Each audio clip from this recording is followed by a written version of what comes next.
aqui na clínica, é comum receber pacientes, pessoas que estão no processo de despertar e estão sofrendo muito com ansiedade, com crises de pânico, por conta justamente do autojulgamento, de sentir-se culpado, de tentar a todo custo controlar as suas emoções, de dominar os seus pensamentos.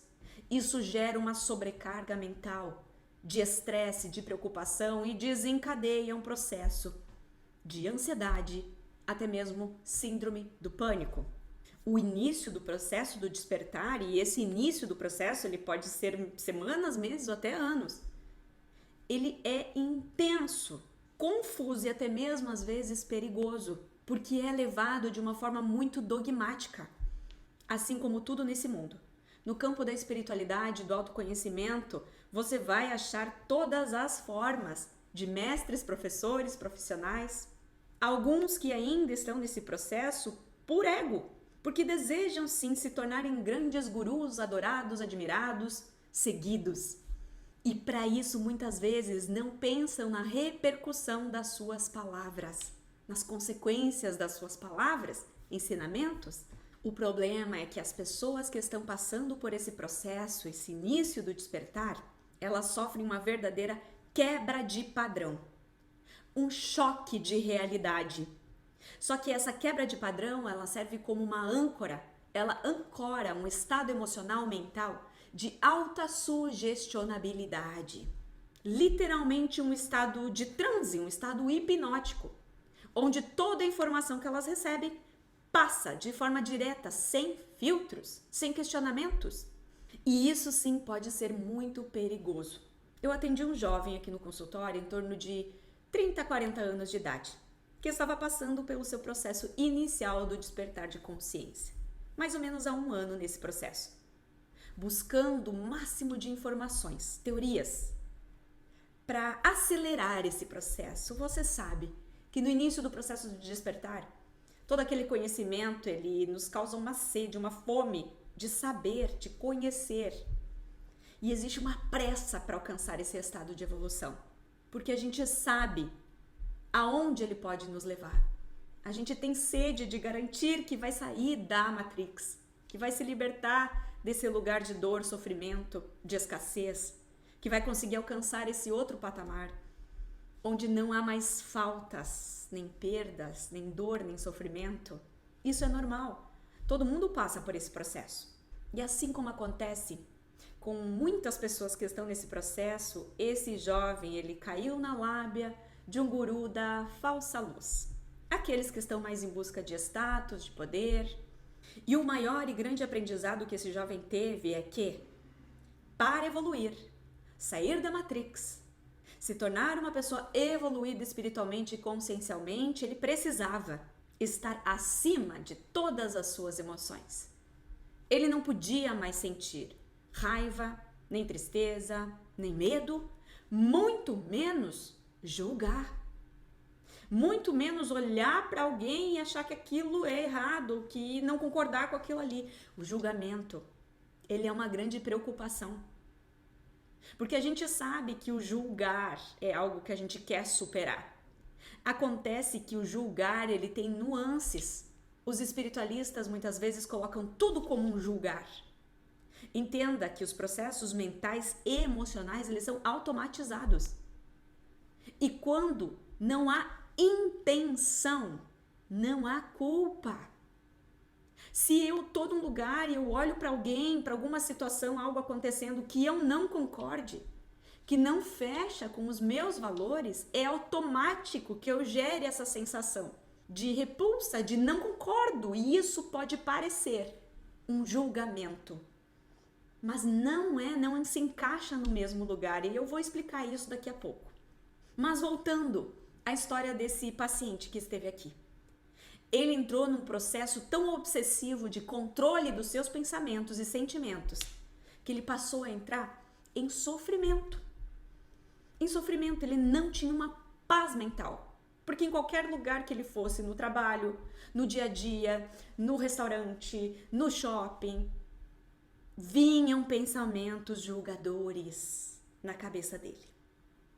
E aí o sentimento de culpa A preocupação, o medo, tudo aquilo ali se tornou tão grande que ele passou a desenvolver, sim, um processo de ansiedade, de crises de pânico e pior. A mente dele, por defesa, por um padrão de defesa, como não estava mais conseguindo lidar com tudo aquilo, o mental, que ele sempre resolve todas as nossas dores da maneira dele, o inconsciente, começou a criar um processo de desrealização. Talvez você nunca tenha ouvido falar sobre isso. Muitas vezes é conhecido como um processo de desrealização e despersonalização.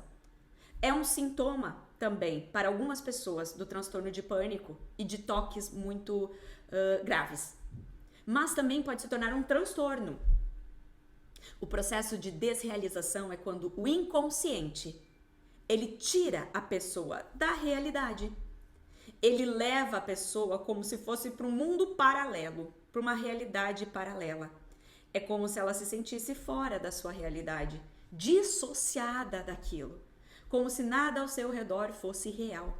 Imagina que esse paciente estava tentando fugir tanto da realidade dele, porque ele se sentia culpado da sua realidade, de reagir aos estímulos externos, que a mente dele resolveu tirá-lo da realidade. E ele passou a ter crises constantes, diárias, de desrealização. É um dos piores sintomas dos transtornos mentais. Porque o que acontece com a pessoa é que ela entra num processo de medo de enlouquecer, medo de que ela nunca vai sair daquele estado. E aí imagina um looping de sofrimento que essa pessoa entra. Quando o paciente veio para o meu consultório, ele veio buscar ajuda para crises de ansiedade e de pânico. Ele sentia até vergonha desse sintoma de desrealização, porque ele não sabia o que era aquilo. Achava que estava enlouquecendo. Foi isso que ele me trouxe. Eu acho que eu estou enlouquecendo. Ou talvez eu esteja sendo obsidiado. São obsessores que estão tentando controlar a minha mente. Era isso que ele sentia. Ele jamais fez associação com o sentimento de culpa e preocupação em sentir emoções negativas. Não. Isso a gente descobriu através do processo de hipnoterapia, trazendo ele para um estado de hipnose, fazendo uma regressão e entendendo os gatilhos, entendendo as raízes de todo esse processo. O que mais gerava desespero para ele eram pensamentos obsessivos que tomavam conta dele. Por exemplo, quem passa por um processo de crises de pânico, de transtorno de pânico, de toque grave, ou num processo de desrealização ou despersonalização, pensamentos apavorantes, pensamentos absurdos aparecem na sua mente. Esse paciente, ele tinha pensamentos como andar na rua e se imaginar batendo em alguém. Ele tinha pensamentos de estar dirigindo e jogar o carro em cima de pessoas pedestres na rua. Tinha pensamentos de estar lavando uma louça e olhar para a faca e se imaginar se cortando ou cortando alguém. Ele ia para a janela do apartamento e vinha o pensamento dele se atirando lá embaixo. São pensamentos obsessivos normais que fazem parte desse processo de despersonalização, desrealização, também da síndrome do pânico e transtornos obsessivos como o toque.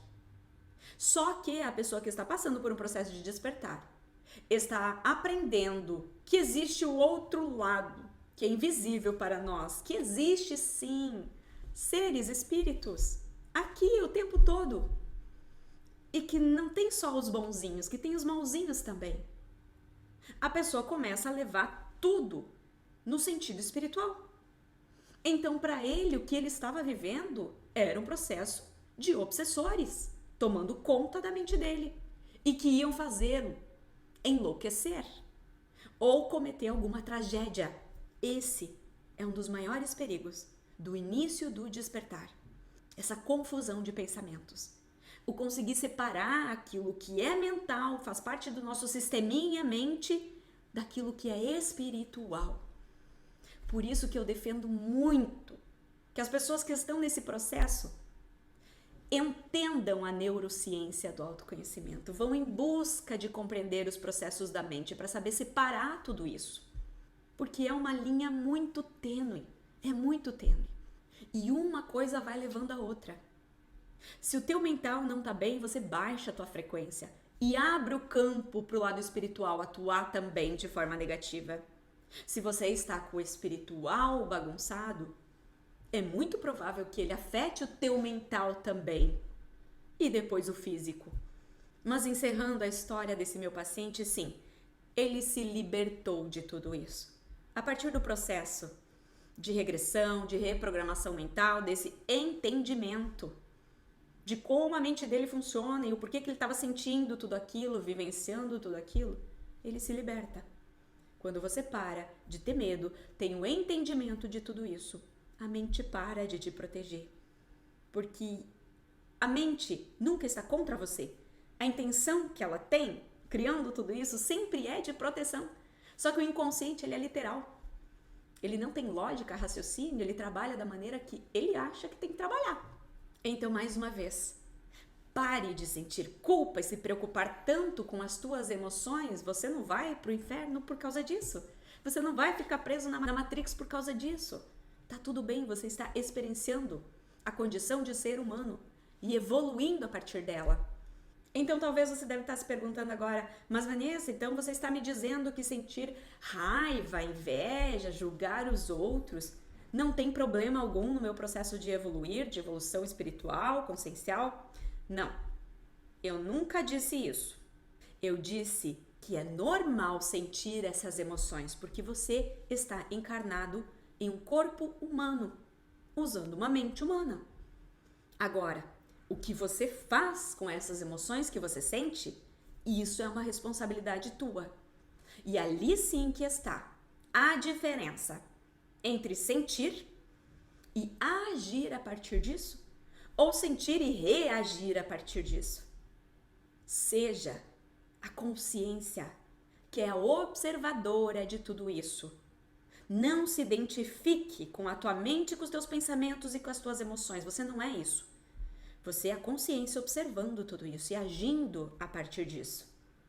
O segredo é, você sente, você observa, você reflete, você ressignifica. O processo Sohra. Lembre dessa palavra. Sohra é o que você tem que fazer. Sentir, observar, refletir, ressignificar e aprender. Pronto. Agora, tem uma outra coisa também, uma outra técnica simples e fácil para você conseguir medir as tuas emoções, medir o que está acontecendo com você. Se é algo negativo, ruim, que você está errado, ou se é algo natural e está tudo bem. A régua para medir isso se chama intenção. Se existe intenção, existe culpa. Se não existe uma intenção por trás daquilo, uma intenção negativa, não existe culpa. Me dá um exemplo, Vanessa. Tá. Imagina que você está no restaurante e observa uma situação acontecendo com duas pessoas do teu lado. E você não concorda com o que está acontecendo. Você percebe que aquilo ali não se encaixa no que é certo para você, nos teus valores. E aquilo te gera uma sensação ruim. E talvez você fique com o pensamento, mas eu tô julgando ele, eu não sei o que tem por trás disso. Eu tô julgando ela, mas não sei o que tem por trás disso. Não, você não está julgando. Você não tem uma intenção maldosa em cima desse pensamento.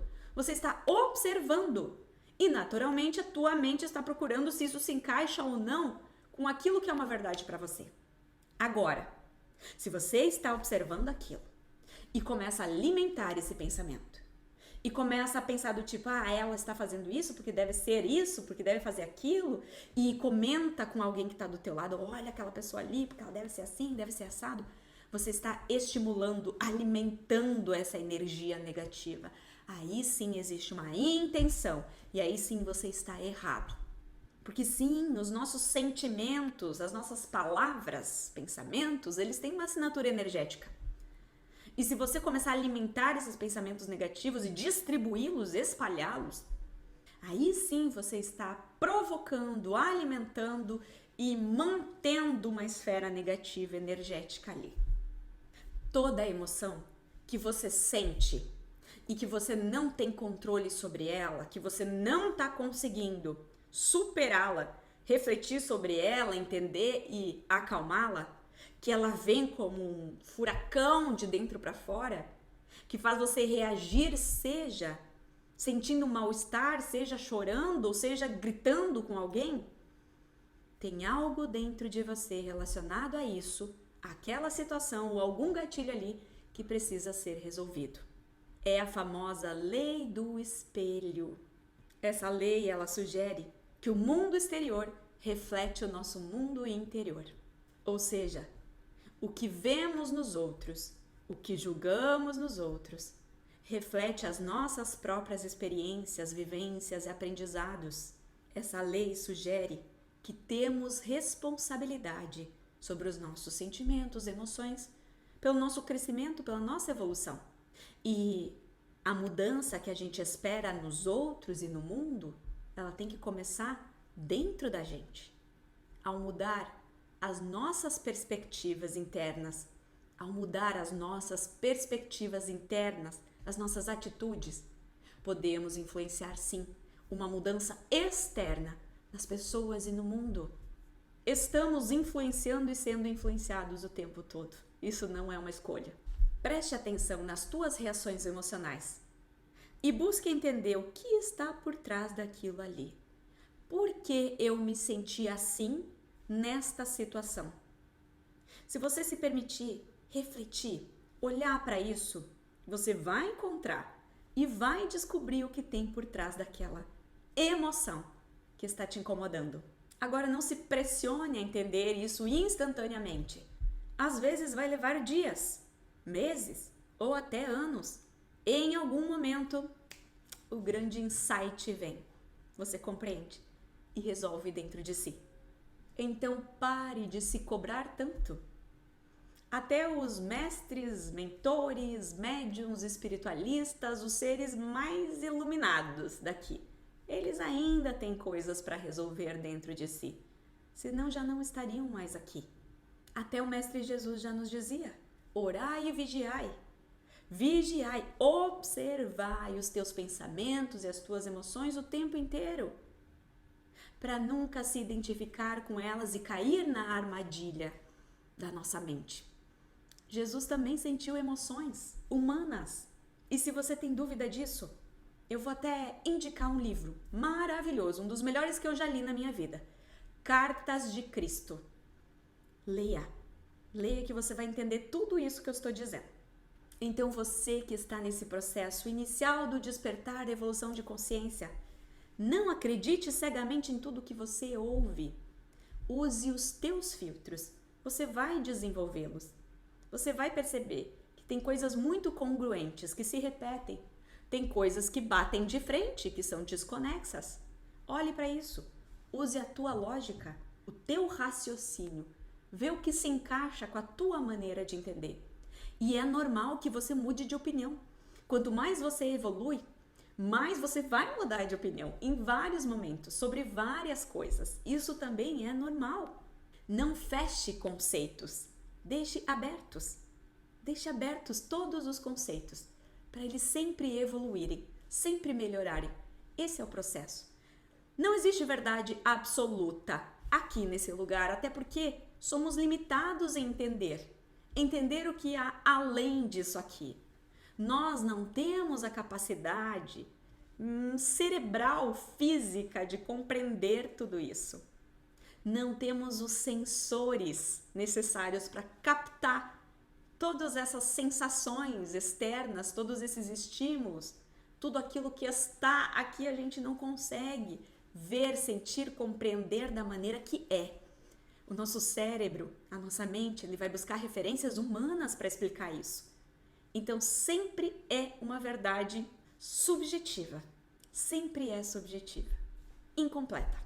E se você quer entender mais sobre como a tua mente funciona, os processos mentais e aprender, dominar o feeling de saber o que é um processo mental, material, humano, o que é um processo espiritual, tem mais vídeos aqui no canal explicando como a mente funciona, como são esses processos. E tem uma aula completa sobre isso também, que eu vou deixar o link aqui embaixo na descrição. Aproveita, curte e se inscreva no canal. Até a próxima!